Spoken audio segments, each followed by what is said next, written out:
नुकताच भाजपमध्ये पक्षप्रवेश केलेले वैभव खेडेकर यांचे सहकारी पुन्हा मनसेमध्ये राज ठाकरेंच्या उपस्थितीमध्ये शिवतीर्थ निवासानी पक्षप्रवेश।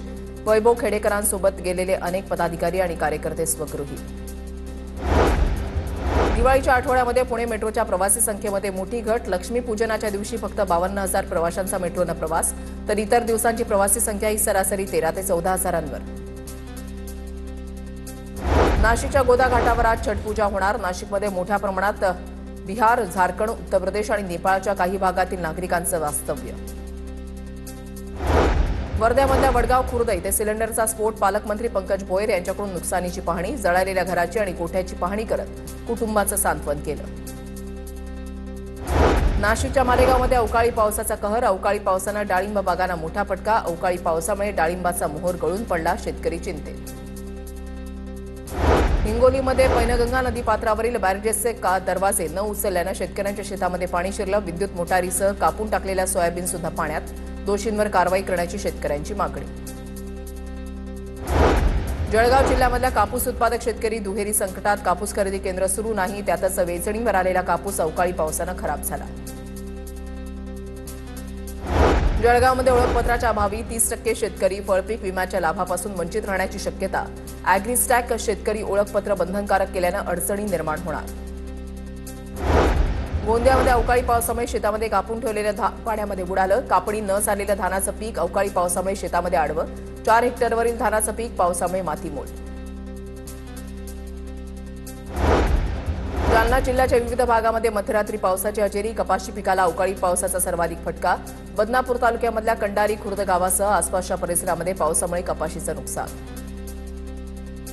नाशिकमध्ये कोसळत असलेल्या पावसानं द्राक्ष बाग धोक्यात। लासलगाव जवळच्या वेळापूरमधील द्राक्ष उत्पादक शेतकऱ्यांना 4 एकरातील बागेवर चालवली कुऱ्हाड। जालन्यामध्ये आजपासून अतिवृष्टीग्रस्तांना अनुदान वाटपाला सुरुवात। सप्टेंबरच्या नुकसानासाठी शासनाकडून 64,75,70,000 निधी। जुलैच्या नुकसानासाठी 9,56,11,000 निधी। जळगावच्या 40गावमध्ये गिरणा आणि मन्याड धरणातून हजारो क्युसेकनं पाण्याचा विसर्ग सुरू। नदीकाठच्या गावांना सतर्कतेचा इशारा। गिरणा धरणातून 9,904 क्युसेकनं पाण्याचा विसर्ग। नाशिकमधील प्रमोद महाजन उद्यान उद्घाटनाच्या दुसऱ्या दिवशी बंद। लोकार्पण सोहळ्यानंतर उद्यानामध्ये मोठ्या प्रमाणात गर्दी झाल्यानं खेळण्याची मोडतोड झाल्यामुळे उद्यान बंद।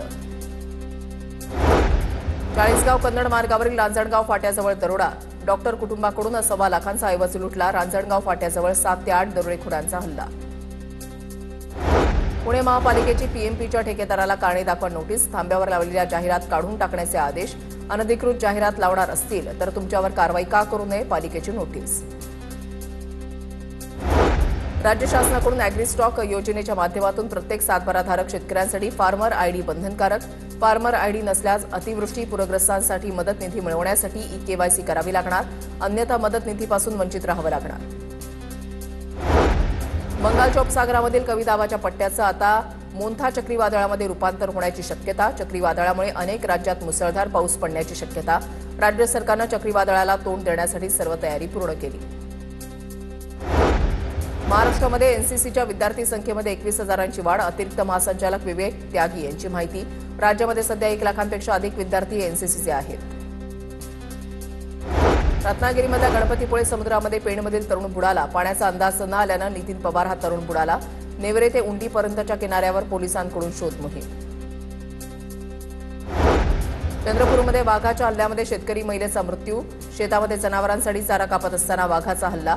गोंडपिंपरी तालुक्यामध्ये वाघाची दहशत। 8 दिवसामध्ये 3 जणांचा बळी। नागपूरच्या रिलायन्स मॉलमध्ये लागलेल्या आगीप्रकरणी 18 जणांच्या विरोधात गुन्हा दाखल। 22 ऑक्टोबरला ऐन दिवाळीमध्ये मॉलला लागली होती आग। या आगीमध्ये 50 ते 60 लाखांचं झालं होतं नुकसान। जालन्यामध्ये 2 महिन्यांपासून फरार असलेल्या आरोपीला त्याच्या साथीदारासह स्थानिक गुन्हे शाखेकडून अटक। वारंवार गुन्हे करून आरोपी दहशत निर्माण करत होता। पुणे जिल्ह्यामधल्या शिक्रापूरमध्ये पुन्हा बिबट्यांचा वावर दिसून आला। साकम मार्गालगत 2 बिबट्यांचा वावर दिसल्यानं नागरिकांमध्ये घबराट। बिबट्यांचा बंदोबस्त करण्याची नागरिकांची मागणी।